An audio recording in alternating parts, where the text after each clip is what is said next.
Epic Mickey is a platform video game designed by Warren Spector and developed by Junction Point Studios for the Wii console. The game focuses on Mickey Mouse, who accidentally damages a world created by Yi and Sid for forgotten characters and concepts, and is forced to fix the world while combating antagonists with a magic paintbrush. Epic Mickey notably features the first appearance of Oswald the Lucky Rabbit since 1943 as a major character, who was one of Walt Disney's first successful cartoon characters before the character was licensed under the ownership of Universal Studios. The character was regained by the Walt Disney Company in 2006 under the guidance of Bob Iger. The game also marks the first time that Oswald and Mickey ever appear together. The game is much darker and more complex than previous Mickey Mouse games. Epic Mickey is a part of an effort by Disney to rebrand the Mickey Mouse character by placing less emphasis on his pleasant, cheerful side and reintroducing the more mischievous and adventurous sides of his personality, focusing on the idea of depicting him as an epic hero. Spector collaborated with both Walt Disney Animation Studios and Pixar Animation Studios in conjunction with the project. The game was officially announced on October 28, 2009 in London and released in November 2010 in both Europe and North America. Gameplay: Epic Mickey is primarily a platform game and allows players to use their own solutions for getting through the levels. Epic Mickey features a morality system similar to games like Infamous, Spider-Man, Web of Shadows, and Shadow the Hedgehog. Different alliances, side quests and power-ups are made available depending on the choices of the player. It is also possible to avoid mini-bosses if specific actions are taken. The game's key feature is the paintbrush, which Mickey wields, that has the ability to draw or erase objects using paint and paint thinner.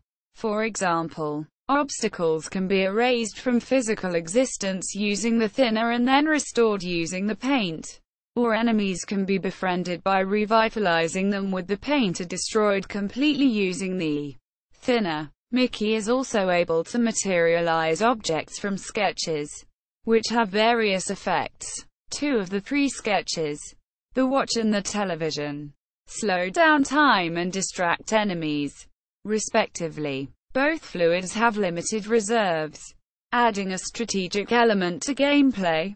Players must compromise between making various tasks harder or easier to accomplish. However, the fluids automatically but slowly refill and power-ups that quickly replenish the fluids are available in certain areas.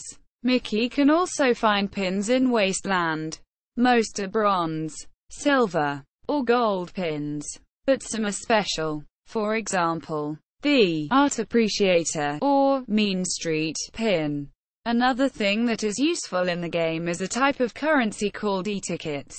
These can be given or discovered.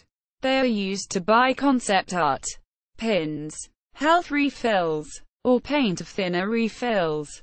To travel between sections of the Wasteland, Mickey traverses 2D side-scrolling levels based on his classic cartoon shorts, with 3 being based on Oswald shorts, Trolley Troubles, Great Guns, and Oh, What a Night, and 2 being based on Sleeping Beauty and Fantasia, such as Steamboat Willie and Clock Cleaners. Synopsis. Setting. The game is set in a pen-and-paper stylized world called the Cartoon Wasteland. It was created by the sorcerer Yen Sid. Disney spelled backwards. 4 Forgotten Toons, appearing as an intricate model of Disneyland in his workshop. Heavily based on the Disneyland theme parks, this world is home to Oswald the Lucky Rabbit, Gremlin Gus, and other obscure scrap Disney characters. Disneyland rides, or areas, story, and then unknown Mickey Mouse, out of curiosity, enters Yen Sid's workshop through a mirror in his house and discovers the model of the land Yen Sid created and the tool used to create it, the paintbrush. Fiddling with the brush and some paint to make a self-portrait, Mickey accidentally creates the shadow blot. Panicking, Mickey quickly tries to erase the blot by throwing paint thinner onto it, but spills more paint on the model in the process. Upon seeing Sid approaching, Mickey quickly tries to clean up the mess, but in his haste, spills thinner onto the paint spillage as he flees back to his house, while the blot, having survived Mickey's attempt to destroy it, enters through a portal created by the paint thinner mixture, taking the jug the bottle of thinner with him, and takes control of the ruined world from its first resident, Oswald. The world I had created was ravaged, a wasteland. After many decades of fame following the accident, Mickey had forgotten it all until the shadow blot enters his home through the mirror and abducts him into the ruined forgotten world, now named by this time as the Wasteland. Oswald all the while had his will and his mind twisted from years of hiding and his jealousy of Mickey's rise to fame. Unaware, the enigmatic Mad Doctor and the Blot formulate a plan to destroy Mickey and steal his heart, which they plan to use to escape the ruined world. As all Wasteland toons are forgotten and thus no longer have hearts of their own, but fail to do so. During his journey through the Wasteland, Mickey is guided by Gremlin Gus and becomes armed with Sid's brush. Mickey uses the brush to restore the wasteland in order to atone for his destruction and win Oswald's trust. After defeating a fake blot, Oswald revealed the shadow blot Mickey fought along with all the blotlings he encountered were drippings of the real blot. Mickey eventually comes to terms with his actions and reveals all to Oswald, who loses his temper. While jumping angrily on the cork sealing the jug, Oswald accidentally causes the cork to break, allowing the true form of the shadow blot, a giant spectre constructed from paint thinner, to escape his prison into the world. Oswald soon reveals that he and his wife, Hortensia, attempted to seal the blot away, but Hortensia was blighted by the blot in the process and entered an inert state. The blot takes Oswald and Gus, threatening to kill them if Mickey does not allow the blot to take his heart. Mickey yields his heart to the blot, who then proceeds to destroy the wasteland before moving on to the Disney universe to wreak havoc there. But Mickey, Oswald and Gus successfully manage to destroy the blot, eliminating his exterior with paint-laden fireworks, and rescue Mickey's heart from the inside. Oswald reunites with Hortensia and befriends Mickey, the two now possibly bonding with each other as brothers. With the wasteland now slowly regenerating, Mickey escapes back to Sid's workshop and returns home through the mirror, which becomes sealed by Sid to prevent Mickey from entering again and cause any more mischief. Regardless of what choices Mickey made in the wasteland, Sid shows Mickey the positive outcomes or consequences of his major choices in the game. The ending after the credits is the same. Not long after the mirror is sealed, Mickey discovers that he still has some of the shadow blot's ink in him, leaving the possibility he may still be able to reach the wasteland. Development.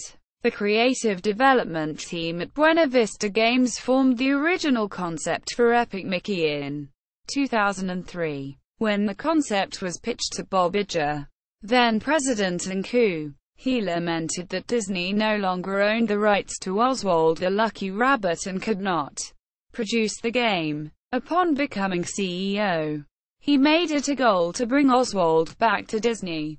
His chance came in 2006, when television sportscaster Al Michaels expressed interest in joining NBC, which had merged with Universal by this time, to call play-by-play for Sunday Night Football. Even though he had just signed a long-term deal with Disney-owned ESPN to continue on Monday Night Football, Iger initiated a trade with NBC Universal that would allow Michaels to be released from his contract in exchange for the rights to Oswald and other minor assets. Disney Interactive Studios was unable to secure a developer for the game until 2007, when Disney acquired Junction Point Studios, Warren Spector's company. The game was originally intended to be released for the PlayStation 3 and Xbox 360, and its name was its working title. Development on the Wii started in 2008, when the idea of a Wii port of the game was raised. Spector replied that a straight Wii port would not be viable, remarking that many of the design ideas just won't work on the Wii. We need to give the Wii its dues. Graham Hopper of Disney Interactive then suggested dropping the development of the PS3 and Xbox 360 versions completely, and instead releasing it solely on the Wii. Concept art for the game by Fred Gambino and Gary Glover depicted a surrealistically bizarre look at Disney characters and locations in a steampunk environment. This art has been categorized as very preliminary concept art, and it is not the style of the final game. Featured in the concept art are post-apocalyptic renditions of Goofy, Daisy Duck, Donald Duck, Captain Hook, Disneyland's Dumbo the Flying Elephant, Mad Tea Party, Main Street, Tomorrowland, Mickey's Toontown, Donald Duck's Boat, Astro Orbiter, Big Thunder Mountain Railroad, Splash Mountain, It's a Small World, The Haunted Mansion, Epcot's Spaceship Earth, Disney's Hollywood Studios, Eiffel Tower, The Twilight Zone Tower of Terror, and Hong Kong Disneyland's Sleeping Beauty Castle.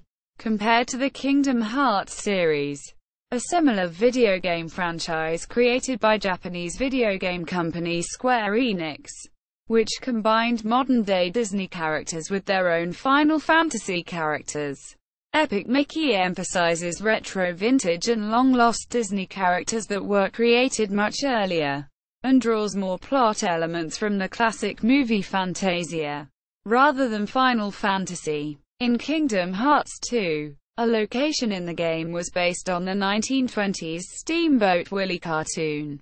But other than that, the rest of the game took its cast from more recently created characters.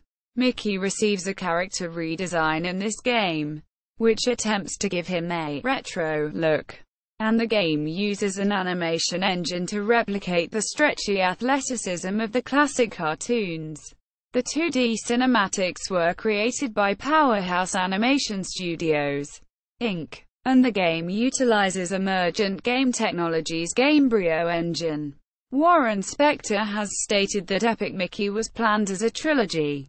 An early idea for the game was for Mickey to adopt an angrier look when he was played in the Scrapper manner. The idea was dropped after Spector decided it changed Mickey too much from people's perceptions of the character. Mickey looks more smudged instead.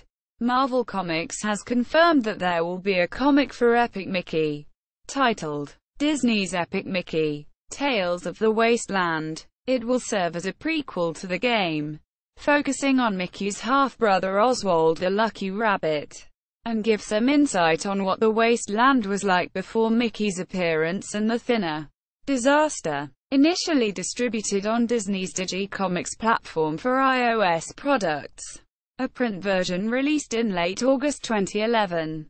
An art book, The Art of Epic Mickey, also released in September 2011. A.U.S. exclusive Epic Mickey Collector's Edition was announced that includes special packaging, special behind-the-scenes DVD, Mickey vinyl figure, a Wii Remote skin, and Wii console skins. The game was leaked by Wares Groups weeks before its official release date. Epic Mickey marks Oswald's second appearance in video games after Férias Frustradas de Pica-Pau, released in Brazil only. Some promotional images rate the game E10+ instead of E, hinting the game might have been originally rated E10+. Music. Epic Mickey's music was composed by American composer James Dooley. In addition to the original works by Dooley, arranged versions of classic Disney music appears throughout the game in the side-scrolling, platforming sections, which in turn are recreations of older Disney cartoons. X-Play later named it Best Soundtrack of 2010. Dooley's score was released digitally via iTunes and Amazon on December 21, 2010. Track listing. Promotion. Writer, Peter David, who in 2010 was an exclusive writer for Disney-owned Marvel Comics, wrote a graphic novel adaptation of Epic Mickey, and a prequel digicomic, Disney's Epic Mickey, Tales of Wasteland. Disney also promoted the release of the game with a launch party at the Times Square Disney store in Manhattan on November 30, 2010, the day the game was released. Present at the party was designer Warren Spector, Peter David, and actors Jennifer Grey and Kyle Massey, who had recently completed the 11th season of the U.S. Dancing with the Stars, which is broadcast on the Disney-owned ABC. Reception. Epic Mickey received positive reviews, with a score of 72.57% on GameRankings and 73/100ths on Metacritic. IGN gave it a score of 8/10, criticizing its camera, control issues and lack of voice acting, but praised its charm, story, art design, and lasting appeal for the players. Video game talk show Good Games 2 presenters gave the game a 6 and 7 out of 10. They compared the paintbrush abilities to that of the water jetpack from Super Mario Sunshine and found it frustrating how the levels reset back to their original state after leaving. But on a positive note, they said it isn't as dark or adult as the hype made it out to be. I guess it is a kid's game after all, but at least it's an intelligent one. It doesn't come anywhere near the complexity and fun of something like Super Mario Sunshine, which I think it borrows some ideas from. Shirley Chase from GameZone complimented the game on its usage of Disney history, but added that the game had numerous flaws, saying, "For all of its good points, Disney Epic Mickey does have some glaring flaws, which can make the game feel like a chore. The most noticeable problem is the camera, which will lead to more cheap deaths than anything else." Quote. In a review for GamesRadar, Chris Antista, who began the article as an admitted die-hard Disney dork, praised it as a thoroughly heartwarming salute to Disney, and that he hasn't fallen so head over heels with the look, feel, and play of a third-person platformer since the original Banjo-Kazooie. G4TV also named it Best Wii Game.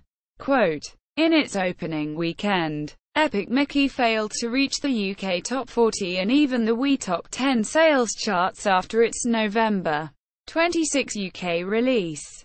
On November 30, 2010, the release date in North America, the game was completely sold out on the Disney Store website by the afternoon.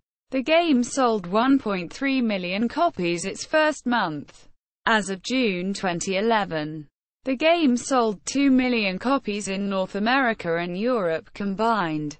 Sequel. On August 27, 2011, Destructoid posted an article that speculated that a sequel, Epic Mickey 2, is in development and showed possible box art for the game. These rumors were further encouraged when Disney France and Warren Spector invited the French media to an Epic project taking place on March 27, 2012. Nintendo Power magazine also commented on the rumor, stating that their April 2012 issue would include a top-secret title preview, with the preview for the issue showing a cropped-down picture of Oswald the Lucky Rabbit. GameTrailers.com also stated that their March 22, 2012 episode would include a world-exclusive preview of Warren Spector's new epic adventure, and that it would be notably significant. Warren Spector himself also commented on the game's development, revealing that he had a team of over 700 people working on the sequel. Following this, on March 20, 2012, the official French Nintendo magazine posted a comment on Twitter, revealing that Disney had plans to create a companion to the main sequel for the 3DS, under the name Epic Mickey: Power of Illusion. Warren Spector on March 21, 2012, officially confirmed the rumors, revealing the sequel's title to be Epic Mickey: Power of Two. Spector also directly addressed the camera issues that reviewers criticized in the first game, stating that they'll be working on it until the day we ship the second game. There have been over 1,000 specific changes made to the camera. Our goal is that you will not have to touch the manual camera controls even once to play through the main story path of this game. Spector also revealed that the game was to include voice acting and musical numbers, both of which were absent in the first game. Spector said, "I'm such a geek about musicals. I love the co-op and next-gen stuff. But for me, when a character breaks into song, which they do on a regular basis in this game, it's magic." Spector also commented on the sequel's co-op features, stating that it's drop-in, drop-out co-op. You can sit down at any time with a friend who is playing as Mickey, and you can take control of Oswald. If you're playing as a single player, Oswald will be there every second of the game. He's not just a multiplayer character, he's a helper, whether you're playing alone or with a friend or family member. Wasteland itself will feature old areas ruined by earthquakes and other natural disasters, as well as new areas such as one based on Disneyland's Frontierland. It was released on Wii, PlayStation 3, Xbox 360, Microsoft Windows, PlayStation Vita, and Wii U. Due to the sequel's poor sales, which fared even worse than its predecessor, Disney consequently closed down Junction Point and ended all potential for future titles. See also: List of Disney video games. Mickey Mania: The Timeless Adventures of Mickey Mouse. Official U.S. website. Official UK website.